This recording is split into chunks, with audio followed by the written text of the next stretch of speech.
ॻाल्हि आहे बादशाह ऐं टरुड़ कांउ।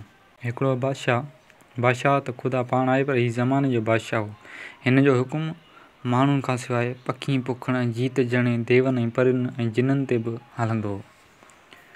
हिकु भेरे हुन जे मुल्क में अचे ॾुकार पियो। उन जी अणहूंद सबबि ग़रीब माण्हू पाण ते पेट खे पटियूं ॿधियो पिया घुमंदा हुआ, पर पंहिंजे ॿारनि खे बि सुकल मानी ॻबो हथ में ॾेई भर पाए रांदि ते मोकिले छॾींदा हुआ। मथां अचे मुल्क में कांव सामाणा से लामारा ॾेई ॿारनि खां उहो मानी ॻबो बि खसे हलिया वेंदा हुआ। थोरे घणे ॾींहंनि खां उहा ख़बर वञी बादशाह ताईं पहुती त कांव असुलु भींग करे छॾी आहे। नंढड़ा ॿार अञा मानी टुकर हथ में खणी निकिरनि ई मस था त कांव अची उन्हनि खां फुरियो वञनि।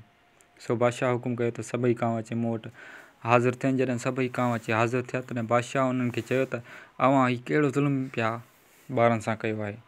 कांवनि जवाबु ॾिनो त जीअं त क़िबला, असीं जेके बि कांव आहियूं से ॿारनि खां मानी टुकर फुरे वञी पंहिंजे झूने कांव खे ॾींदा आहियूं। जेको असां सभिनी जो सरदार आहे उहो तमामु पोड़ो आहे ऐं को वक़्तु संभरी बादशाह हुकुम कयो त उन जी कांव खे मूं वटि हाज़िर कयो वञे। कांव विया ऐं उन पोड़े कांव खे खणी आया। बादशाह कांव खां पुछियो त केतिरो वक़्तु संभरी। हुन जवाबु ॾिनो, बादशाह सलामत, तुंहिंजी नानीअ जी नानी ऐं उन जे यार फ़क़ीर और वक़्तु संभरां। बादशाह चयो, ॻाल्हि कर। कांव चयो त तुंहिंजी नानीअ जो नालो हूंदो हो। उन जी बादशाह में हिकिड़ो फ़क़ीर पिनणु आयो ऐं अचे संदसि मोहलात जे दर ते सुध आयाईं। बानी ख़ैरात खणी आई, पर फ़क़ीर वठण खां इनकार करे छॾियो। चए, मूंखे ख़ुदि राणी अची ख़ैरात ॾे। फ़क़ीर जो उहो ज़िद ॾिसी आख़िरकार राणी पाण ख़ैरात खणी आई। पोइ ॿिन्ही जूं अखियूं अटकी वयूं, ॿई उते ई ॼमी बीह रहिया। को पर अधु ताईं गुज़री वियो। आख़िर उतां जॾहिं को माण्हू अचे लंघियो, तॾहिं राणी खे फ़क़ीर चयो त तूं फलाणे हंधि वण हेठां हली वे, आउं बि उते अचां थी। फ़क़ीर उन हंधि हिकु वण हेठां वञी वेठो। घड़ी खन खां पोइ राणी बि अचे उते पहुती। वरी जो हिक ॿिए सां अखियूं मिलियूं त राति लंघी वयनि। मथां अचे ॾींहुं थियो। होॾां जॾहिं बादशाह खे ख़बर पई त राणी भॼी वई आहे, तॾहिं मुल्क में हलाए छॾियईं त राणी मरी वई आहे। थोरनि घणनि ॾींहंनि खां पोइ उन मुल्क जो वज़ीर अचे उन्हनि वणनि हेठां लंघियो। छा ॾिसे त राणी ऐं फ़क़ीर ॿई उते वेठा आहिनि। वज़ीर हुन ॿिन्ही जे विच में खणी कपिड़ो ॾिनो त राणी सुजाॻ थी फ़क़ीर खे चयईं त फ़क़ीर, साह सुधीर, हाणे बादशाह जी अचण जी महिल थी आहे, तंहिं करे आउं मोहलात ॾे थी हलां। वज़ीर वरी जो खणी उहो कपिड़ो परे कयो त हुननि जो उहो ई साॻियो हाल। वज़ीर वञी साॼी हक़ीक़त बादशाह खे ॿुधाई। बादशाह अची ॾिठो त उहे ॿई बराबरि ईअं ई वेठा आहिनि। बादशाह खे जो लॻी ख़ार, सो छा कयईं जो उन्हनि ॿिन्ही चेयरनि जा ॻंदनि मथां हिकिड़ो चौफेर कुबो जोड़ाए छॾियईं, जो अञा बीठो आहे।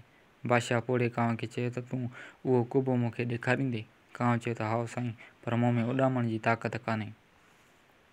मूंखे माफ़ी में वेझाए खणाई हली त पोइ मां उहो कुबो हली तोखे अखियुनि सां ॾेखारियां। उहो ॿुधी बादशाह पंहिंजे नौकर खे हुकुम कयो त अवीं कांव खे खणी हलो, जेॾां हलण लाइ चवे ओॾां वठी हलोसि।